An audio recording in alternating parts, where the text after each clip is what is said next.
Hi everyone, welcome to a video talking about A3 for the design programming course.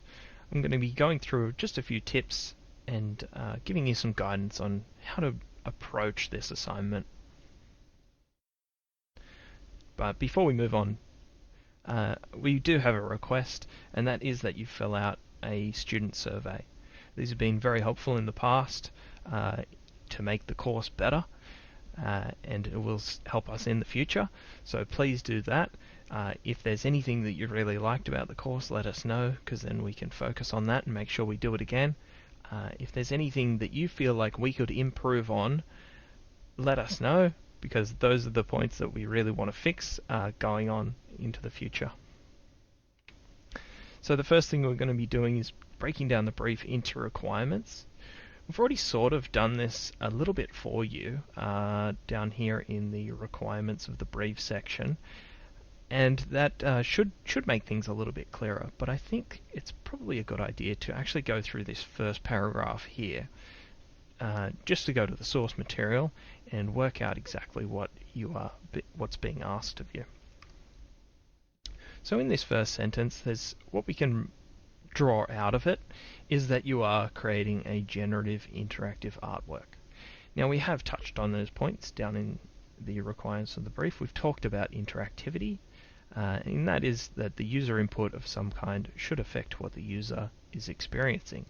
Now we have talked a little bit about interactivity in the course over the last few weeks, so it's definitely worth reflecting on those things talked about in the lectures and seeing how they can apply to the concept that you are creating and help you craft an idea that you think will work and satisfy this requirement. We've also talked a little bit about algorithmic art and also generativity, and that is that the user should be not directly driving the result, but there should be some sort of underlying process that creates something, or something that is generated from that input. So do not make something very direct, as has been discussed in the lectures. For example, something a little bit too direct would be just clicking on a position and getting a shape in that exact same position. That's far too direct. We want something that is a little bit more complex and has a little bit more of an interesting generative process. You should also notice that we have some considerations in the blue text here, and they are things to sort of think about when you are coming up with the idea and concept around your work.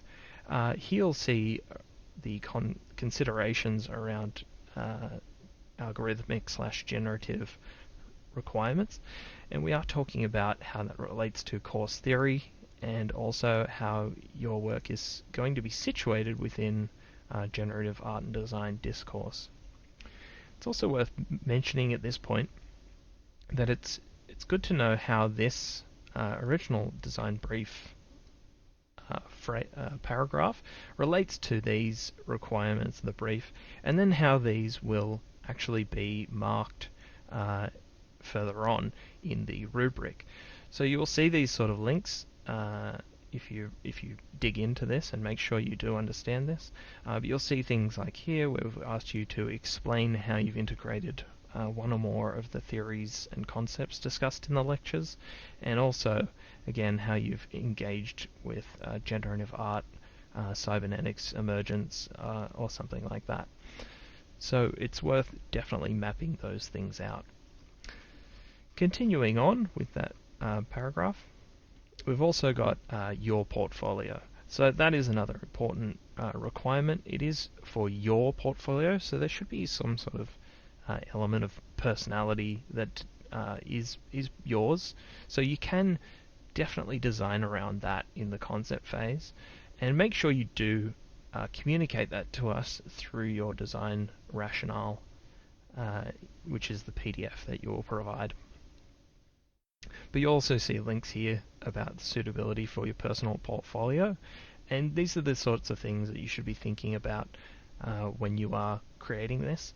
You do have a little bit of leeway here because it is for your personal portfolio. You can tell us what that means for you, and essentially sort of cater that brief a little bit to more your personal interests and things, and that should make the assignment a little bit more fun for you as well. So you want to start thinking about, you know, what your personal portfolio might be. If you already have some artworks in your personal portfolio, how will this fit in? How does this relate to your goals and interests and things like that? Right. So moving on to the next sentence, we've got a few things. We've got another two things that we can pull out from here. So it should demonstrate your skills as a designer and programmer. So what does that mean? We want you to demonstrate your skills, and you should start thinking about who you're demonstrating your skills to. What are you trying to get out of this? We kind of envision that you might be demonstrating your skills to potential employers, but realistically, this is another thing where you have a little bit of leeway to tell us who you're trying to demonstrate your skills to. So down here, we've talked about your suitability for your personal portfolio, and we've put in these little suggestions. Is this sketch to impress potential employers, or is it to engage with a community of online, artists and designers and get you a little bit more followers there? It's up to you to tell us what that means for you and how you are satisfying this requirement of the brief in your own personal way, which is yeah. So going on to the third line, we can pull out that it should be original and impressive, and again that it should be for your personal website. I'll touch on this personal website bit before I go on to talk about originality. So your personal website, it should be suitable for the web. So keep in mind that it should be running efficiently. It should have sort of purpose and place within your website. Whether your website exists yet or not, it doesn't really matter. You aren't expected to make a website yet, and that's not a requirement in this course. You're just making a sketch that's going to go on that website. So if you have a theme for your website in mind, maybe that's something you'd like to talk about, and how this will fit within the context of that work. Or if you do, maybe that's something that you'd like to share some screenshots of and tell us about your theme and why your work fits within that website. Alright, so moving on to talk about originality. So originality hasn't really been touched on in these requirements of the brief. So I will sort of talk a little bit more about that here. But just before we move on to explaining that, there's this there's this dot point here in creativity that should give you some indication about whether or not you should make a game. And if this isn't very clear, what it's trying to say is that you shouldn't make a game, and I'm sort of expanding on this over here. So you're not prohibited from making a game, but there's a very good reason why you shouldn't. It's very hard to come up with an original game design that you can execute on in this short amount of time, and with the skills that you currently have. Video games are an incredibly saturated market, and quite a lot of the low-hanging fruit has already been plucked. So coming up with something really original is going to be very, very hard. But it also doesn't mean that you can't engage with discussions around whether or not art, video games can be art. But if that is your goal, then that's something that you should definitely not neglect to talk about. And that's something you should definitely do a lot of research on.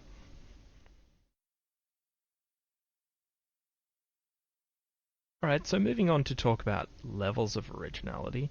The way I kind of break it down is that at the highest level of originality, you have invention, and that is when something is being created brand new, and that, sorry, I've talked about it up here, And you can also add a little bit of personal expression into that to even elevate it even further. So creating something new isn't exactly the easiest task, but it's definitely something you should try to do. It's what you should aim for. Innovation on the next level is using something that already exists in a new and exciting way that hasn't been done before. So you're not exactly reinventing something. You're using something that's already invented and you're doing something new with it, and that is also a pretty high goal, but definitely something you should be aiming for. Coming down that ladder of originality, you have unique combinations. So this is when you've taken things that aren't necessarily inventive or innovative on their own, but putting them together in a way that hasn't been done before, something else sort of comes out of it. And that might be a really original way to put sort of two things together. And again, if you add personal expressiveness to any of these, it will elevate them. Coming down a little bit further into sort of a bit tenuous, not necessarily the best in terms of originality, this kind of area, you have common combinations. Now these are things that we've probably seen being put together before. You're not necessarily taking things that are new and putting them together in new ways, but if you do add enough personal expression, you can sort of make this satisfactorily original, but this is not necessarily something you should be aiming. This is not a level you should be aiming for. You should be aiming a little bit higher than this. And then in terms of the very bottom, which is just unoriginal, and this is definitely something you shouldn't be doing. This is copying a tutorial or copying someone else's design without really contributing enough to make it your own. It's definitely something that you should avoid doing.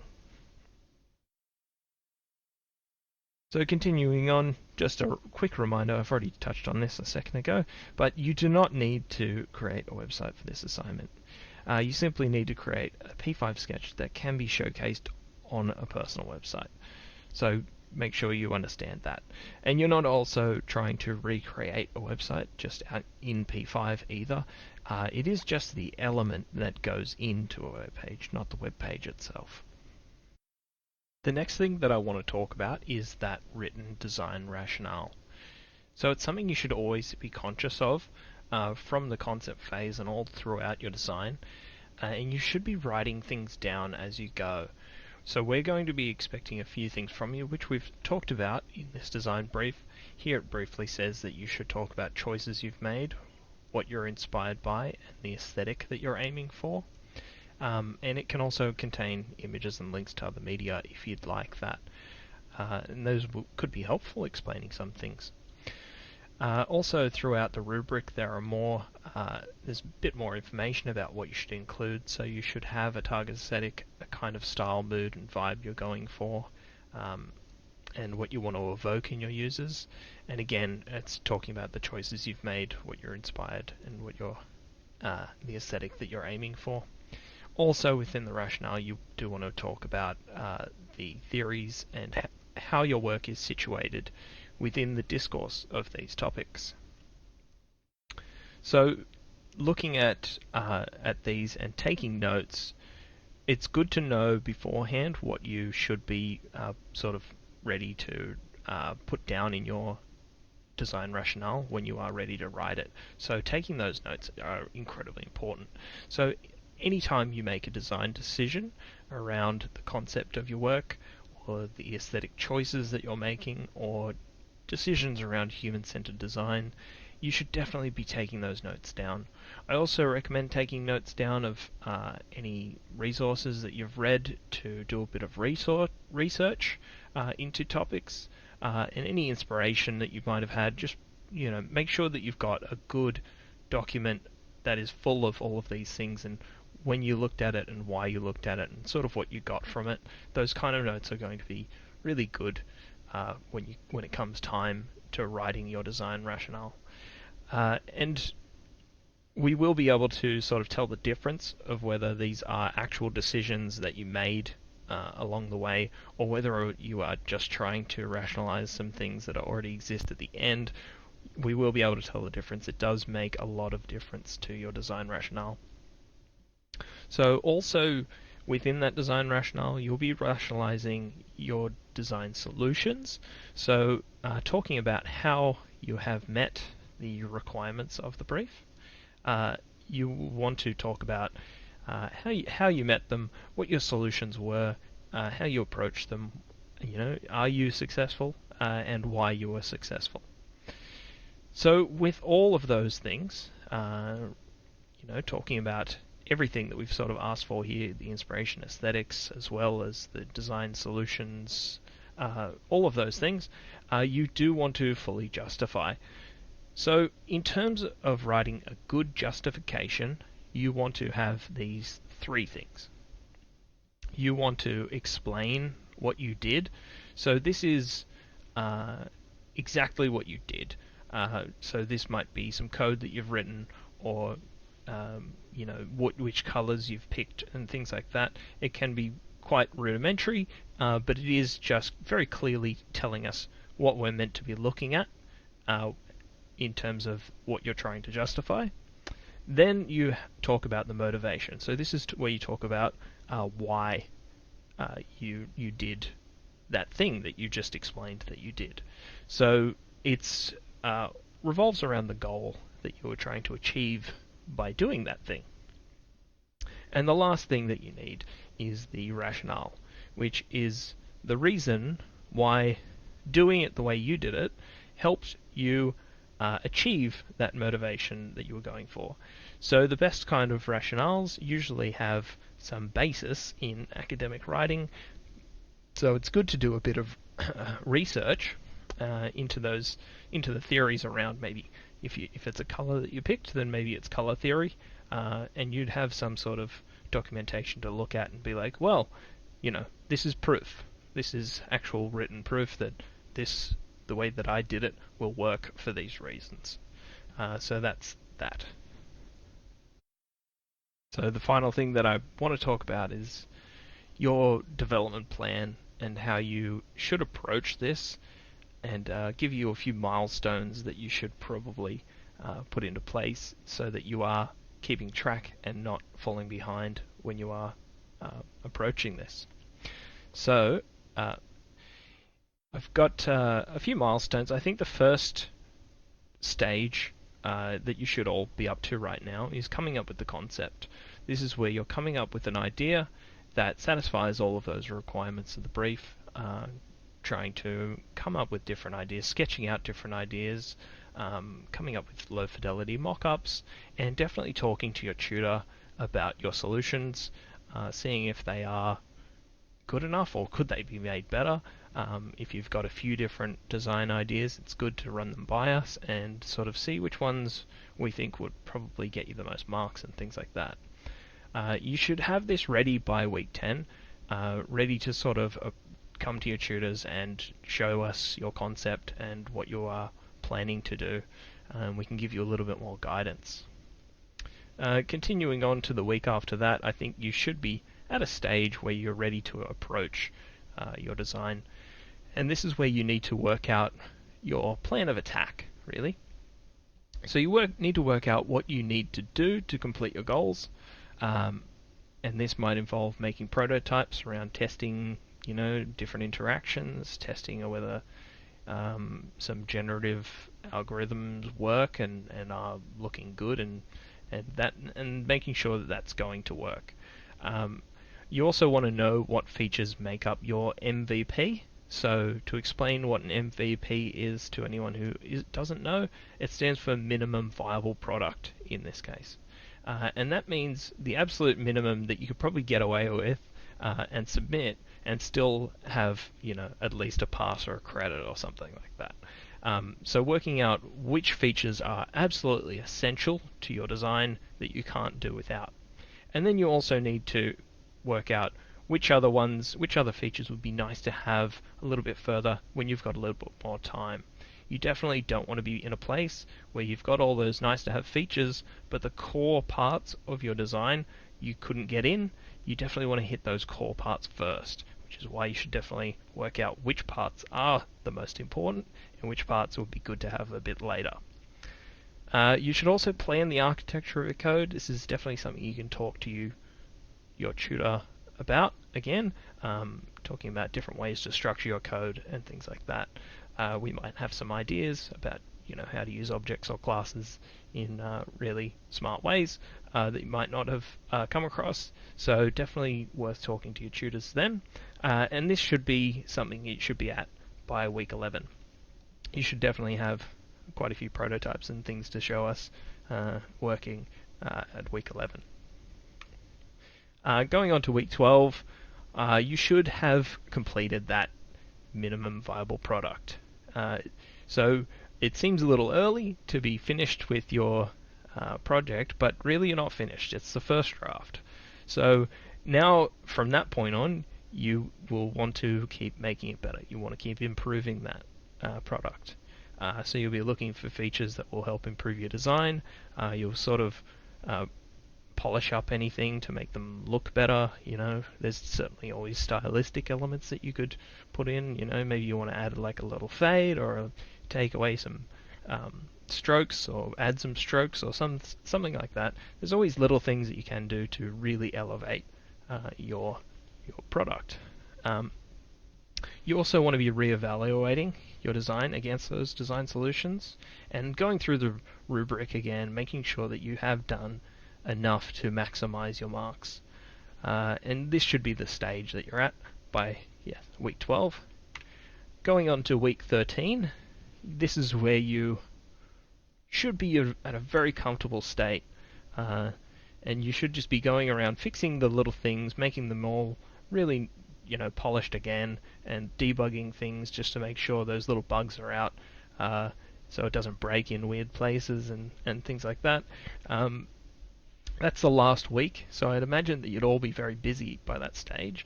So you do want to try to get those first few weeks of work out of the way so that you can really kind of relax and know that you've got enough there to submit without stressing yourself out in the final week. And also, you want to leave yourself a bit of enough time at the end to talk to your tutors if anything really big comes up that is breaking your code. Or if you feel like it is lacking somewhere, maybe you will have some suggestions of how you can improve your design in order to maximize your marks. And this is where you'd also be turning all of those notes that you've stored up into a proper written design rationale and have that ready. And you can also pass that to your tutors and ask them to have a look, and they'd be able to sort of tell you areas that you might be lacking in as well. And then final week, so you should, after the last week of the semester, have one more week. So really just recommend, this is your submission process. You want to go through that criteria, go through the brief, make sure there was absolutely nothing that you missed, and make sure you've hit all of the areas, and then just get your submission ready. So getting your zip ready, get your PDF, which is your design rationale, ready to submit, and submit. It's also a great idea to have a look at the criterias themselves. Now, while these are a bit wordy, we have sort of extrapolated most of the information and put it into the assignment itself, but there are some things to notice about this in order to make sure that you get the mark that you deserve. And one of the most important things to realize is that leaving something out can really make or break your mark, particularly with things like justifications in your design rationale. If you completely forgot to put in your design rationale, that would really impede your mark, particularly in the design quality and design creative criterias. If you're having a look at this, you might have a very, very good high quality design. It might be highly effective integration of aesthetic and or human-centered qualities, but if it's missing the justification, then we can only mark as high as one or the other. It has to have with a justification. It can't be just a little bit of this and a little bit of that. If you completely leave your justification out, then your justification is flawed or incomplete. And no design can really save you from hitting that fail criteria if there is no justification. You really want to put as much effort into your justifications as you do the designs themselves. Because even if they are complete but potentially shallow, you might still get a credit. But really, you just don't want to hurt yourself by leaving these things out or not putting enough effort into them. They do come hand in hand. We are evaluating your design, and part of that is sort of seeing your process of how you created it. And without that, we can't really evaluate your design just purely on its merits. So definitely don't leave those out. Similarly with design creativity, we do need to see that connection to theory. We do want to see an explicit and eloquent connection to theory, and that will be in your design rationale as well. So just keep that in mind, and definitely have a read through of these and sort of see in broad terms what's expected of you. And also, before I go on to the final point, which is the attribution section, I will just kind of point out that in programming proficiency, we've also got this section. It includes the student's ability to manipulate and extend code from examples as well as other designs, as well as the ability to communicate the technical understanding of that code through comments and descriptions. So you might have some excellent code, but if you haven't properly attributed, if you haven't really shown us where you've learnt these things or where you've sort of sourced some of your code, and you haven't written descriptions telling us how that code works, if you haven't used good variable names, that will really impact your score in the programming proficiency area as well. So going up, how do you actually attribute? Well, there's a few different ways to do it depending on where you've actually used sort of other people's work. So if you have grabbed, which you should, if you've grabbed some sources of code from the internet, you've taken that and you've made it your own, you definitely want to let us know about that. So you want to provide the URL from in a comment of where you got that code. You also want to tell us what that code does so that it shows that you understand it and you haven't just plucked something off the internet. You also want to explain why you implemented it, so what you sort of wanted from it, and you also want to state how you've integrated that code and sort of given it your own personal touch to cater it to your needs. That's also similar about the modifications that you've made to the code. Modifications to the code more relates to things that you've changed to make the code suit your needs, whereas integration is how well that integrates to the other parts of the code that you've written. Similarly with attribution that you've used within your code for images and sound and things, if you happen to have grabbed a song off the internet or pictures, you definitely want to provide the author's name and also the title, date, and source if that information is available. And you definitely want to attribute yourself if you have used information or used media that you've created yourself, just so that we don't think that you've forgotten to attribute that to somebody. And also, if you are putting this on the internet and it is meant to go on your portfolio, you should be knowledgeable about the licenses associated with those images, sounds, videos, and etc. Because that is sort of an important part of publishing on the internet. It is also worth mentioning now as well, while you're not necessarily going to earn any marks from your Photoshop skills, because this isn't really a course on Photoshop, it is sort of good to show off those things that you might have created elsewhere and let us know how that relates to your design and concept. Going on to anything that you've used within your design rationale, so media, sources of information, things like that, you definitely want to write at an academic level of writing for your design rationale, which includes using APA 7th as a reference and citation style. So anything left out, and this does unfortunately happen, you don't want to risk getting in trouble with academic honesty. You definitely want to be as transparent as possible and tell us about where you got things, because that's obviously way better than trying to pretend it's yours. We do catch out a lot of people, so definitely don't try to do that, and just make sure that you understand what it means to attribute and give proper credit to sources. Alright, that pretty much wraps everything up. Appreciate you all. Thank you for listening, and good luck with the assignment.